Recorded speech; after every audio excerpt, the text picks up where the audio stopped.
ஓம் சாய்ராம். சாய் அன்பர்கள் அனைவருக்கும் என் அன்பு வணக்கங்கள். இந்த நாள் இனிய நாளாக அமைய வாழ்த்துக்கள். சாய்பாபாவின் சத்திய வாக்கு. என் பிரியமான பக்தர்களே, உங்களுடைய கண்ணீருக்கு பதில் கிடைத்துவிட்டது. உங்களுடைய மன அழுத்தத்துக்கு தீர்வு கிடைத்துவிட்டது. உங்களுடைய வாழ்க்கையில் ஒளிமயமான எதிர்காலம் வந்து கொண்டே இருக்கிறது அப்படின்னு சொல்லி நீங்கள் சொல்லிக்கிட்டே தான் இருக்கீங்க பாபா. ஆனால் என் வாழ்க்கையில் எதுவுமே நடக்கலையேன்னு சொல்லி மன வருத்தத்திலையும் விரக்தியிலையும் நம்பிக்கை இல்லாமலும் இருக்கக்கூடிய என் குழந்தைகளுக்கு என் இந்த பதிவு, இந்த வார்த்தைகள் நம்பிக்கையை ஊட்டும். ஏன்னா ஏன் பக்தர்கள் என் மேலே வைக்கக்கூடிய நம்பிக்கை ஒருபோதும் வீணாகக்கூடாது என்பதில் நான் மிகவும் கவனமாக இருக்கிறேன். எந்த ஒரு சூழ்நிலையாக இருந்தாலும் என் பாபா காப்பாற்றுவாருன்னு என்னையே நம்பக்கூடிய பக்தர்கள், அவர்களுடைய அன்புக்கும் பக்திக்கும் எப்போதும் நான் அடிபணிகிறேன். ஏன்னா என் பக்தர்கள் என்னை முழுசாக நம்பும்போது அந்த நம்பிக்கை ஒரு துளி கூட குறையாமல் பார்த்துக்க வேண்டியது உங்களுடைய குருவாகிய என் கடமை. ஆனால் அந்த நம்பிக்கையை நீங்கள் என் மேலே வச்சதுக்கு நான் எத்தனை பாடுபட வேண்டி இருக்குது தெரியுமா? நான் ஒரு சில விஷயங்களை நீங்கள் செய்யக்கூடாதுன்னு சொல்லியும் நீங்கள் அந்த செயலை திரும்ப திரும்ப செய்யும் போதும், ஒரு சில நல்ல வழிகாட்டுதல்களையும் ஒரு சில நல்ல வழிகளையும் நான் சொல்லும்போது அதை கேட்டுவிட்டு அடுத்த கணமே அதை மறந்து எப்போதும் போலவே நீங்கள் இருப்பதை பார்த்தும் நான் வருத்தப்படுகிறேன். வாழ்க்கையில் முன்னேறத்துக்கு நிறைய வழி இருக்குது. ஆனால் அந்த வழியில் போக வேண்டியது உன்னுடைய கடமை இல்லையா? நான் வழியை தான் காட்ட முடியும், ஆனால் அந்த வழியில் பயணிக்க வேண்டியது உன்னுடைய பொறுப்பு இல்லையா? நீ எந்த ஒரு செயலை தொடங்கினாலும் அதில் முனைப்பாக செயல்படணும். நீ எந்த வேலையுமே செய்யாமல் என் சாய் செஞ்சிருவார்னு உட்காந்துக்கிட்டே இருந்தால் உன் தட்டில் சாப்பாடு வந்துருமா சொல்லு?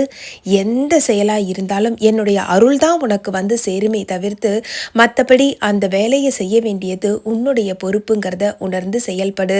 சோம்பலுக்கு எப்போவுமே இடம் கொடுக்காதேன்னு சொல்லி நான் சொல்லியும் ஒரு வேலை வந்ததுன்னா அதில் நீ முனைப்போட செயல்படாமல் இந்த வேலையா இன்னைக்கு வேண்டாமே நாளைக்கு பார்த்துக்கலாமே அப்படின்னு சொல்லி நீ தள்ளி போடுறதும் சோம்பலுக்கு இடம் கொடுக்கறதும் தான் முதல்ல உன்னுடைய வெற்றிக்கான தடைக்கல்லாக இருக்குது. முதல்ல சோம்பேறித்தனத்தை தூக்கி போடு. முனைப்பாக செயல்படக்கூடியவர்கள், உடனுக்குடனே செயல்படக்கூடியவர்களுக்கு மட்டுமே வெற்றி வாய்ப்புகள் கிட்டும். ஒரு பாலை நீ இப்போ கொண்டு வந்த அந்த பாலை அந்த நேரத்துக்குள்ளே காய்ச்சினாதான் அந்த பாலை உன்னால் உபயோகப்படுத்த முடியும்.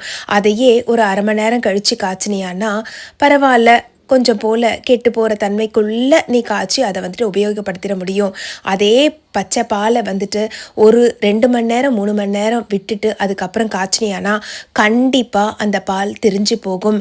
அதனால் இழப்பதற்கு பெருசாக ஒன்றும் இல்லை அப்படின்னு சொல்லி நினைக்காத.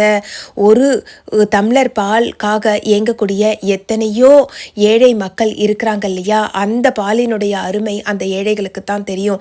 அதுபோல தான் உன்னோட வாழ்க்கையில் அந்த நேரத்துக்குள்ளே, குறிப்பிட்ட நேரத்துக்குள்ளே நீ செய்யலைனா நிச்சயமாக அந்த பொருள் வீணாகிறது போல தான் உன்னுடைய அந்த செயல் வீணாக்கப்படும். நேரத்தே காலத்தே செய்யக்கூடிய பயிரில் மட்டும்தான் விளைச்சல் அதிகமாக கிடைக்குமே தவிர்த்து நேரம் தப்பி காலம் தப்பி செய்யக்கூடிய செயல்களால் நமக்கு எந்த பலனும் கிடைக்காது. இதை நீ உணர்ந்து செயல்படு. துரிதமாக செயல்படு. எந்த ஒரு விஷயத்தையும் தொடங்கிறதுக்கு முன்னால் யோசிக்கலாமே தவிர்த்து தொடங்கினதுக்கு பிறகு முனைப்போட செயல்பட்டால் மட்டுமே வெற்றி நிச்சயமாக கிடைக்கும். என்னுடைய பரிபூர்ண ஆசீர்வாதம் உனக்கு எப்பவும் இருக்கு. என்னை நம்புகிற குழந்தைங்க எப்பவும் தப்பு பண்ண மாட்டாங்க. தப்பான எண்ணம் உங்களுடைய புத்தியில் ஒரு சில நேரங்கள் விதியின் வசத்தால் வந்தாலும் கூட நீ உடனே அதிலிருந்து வெளியே வர்றதுக்கு முயற்சி பண்ணணும். ஏன்னா நீ என் குழந்தை. அந்த மாதிரி உன்னுடைய மனம் தடுமாறும் போதும், மனம் சஞ்சலத்துக்குள்ளே போகும்போதும் சாயின்னு ஒரு நொடி என்னை நீ நினச்ச உடனேயே அந்த எண்ணங்கள், அந்த சிந்தனைகளுக்குள்ளே இருந்து உன்னை நான் வெளியே கொண்டு வந்துடுவேன். அதற்கு பிறகு என்ன, எதிர்மறையான செயல்கள் எதுவும் உன்னை நெருங்காமல் நான் பார்த்து கொள்கிறேன். நேர்மறையான எண்ணங்களோடு நேர்மறையான புத்தியோடு நீ செய்யக்கூடிய அனைத்து செயல்களிலும் என்னுடைய ஒத்துழைப்பு உனக்கு பரிபூர்ணமாக கிடைக்கும். நம்பினவர்களை கைவிடுவது உன் சாய்க்கு எப்போதும் நடக்காத ஒரு விஷயம். நம்பிய என் குழந்தைகளை நல்ல விதமாக வழி வழிநடத்தி செல்ல வேண்டியது என் பொறுப்பு. என் கரம் பற்றிய உன்னை ஒருபோதும் நான் கைவிட மாட்டேன்.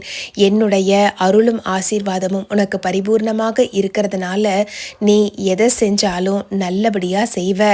எந்த ஒரு செயலை செஞ்சாலும் இந்த குழந்தையால செய்கிற அளவுக்கு வேற யாராலையும் செய்ய முடியாது அப்படின்னு மற்றவங்க பாராட்டக்கூடிய விதத்தில் உன்னுடைய செயல்கள் அனைத்திலும் உன் சாய் மறைமுகமாக இருந்து உன்னுடைய வெற்றி வாய்ப்பை உன் கைக்கு கொண்டு வந்து சேர்க்க வேண்டியது என் பொறுப்பு.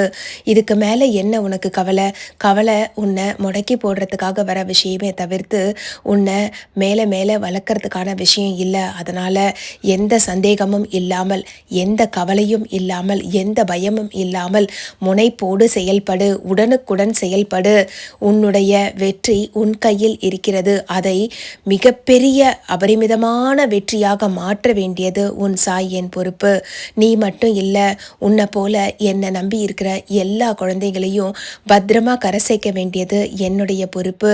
உனக்கு ஒரு பொறுப்பு இருக்குன்னா உன்னை மாதிரியே பல பக்தர்களை காக்க வேண்டிய கோடி பொறுப்பு எனக்கு இருக்கு. ஒருத்தருக்கும் ஒரு சங்கடமும் வராமல் பாதுகாக்க வேண்டியது என் பொறுப்பு, என் கடமை. என் கடமையை நான் உணர்ந்து செய்கிறேன். அதுபோல உன் கடமையையும் உணர்ந்து செயல்படுத்து என் குழந்தையே. நீ வாழ்க்கையில் அனைவரும் வியக்கும் வண்ணம் மிக பெரிய வெற்றியை கைப்பற்றுவாய் உன் சாய் அருளோடு. இது போலவே நிறைய நல்ல விஷயங்கள் உன் வாழ்க்கையில காத்துக்கிட்டு இருக்கு. நொடி பொழுதிலும் சோம்பலுக்கு இடம் கொடுக்காமல் உழைத்து கொண்டே இரு. என் அருளோடு வாழ்வாங்கு வாழ்வாய். ஓம் ஸ்ரீ சாய்ராம். இது போன்ற பாபாவின் அற்புதமான பதிவுகளை கேட்பதற்கு இணைந்திருங்கள். Sai Satwik life style. இந்த பதிவு உங்களுக்கு பிடிச்சிருந்ததுன்னா லைக் பண்ணுங்க. இந்த பதிவை உங்களுடைய நண்பர்களுக்கும் உறவினர்களுக்கும் மற்ற சாய் அன்பர்களுக்கும் பகிர்ந்து கொள்ளுங்கள். நன்றி, வணக்கம். ஓம் ஸ்ரீ சாய்ராம்.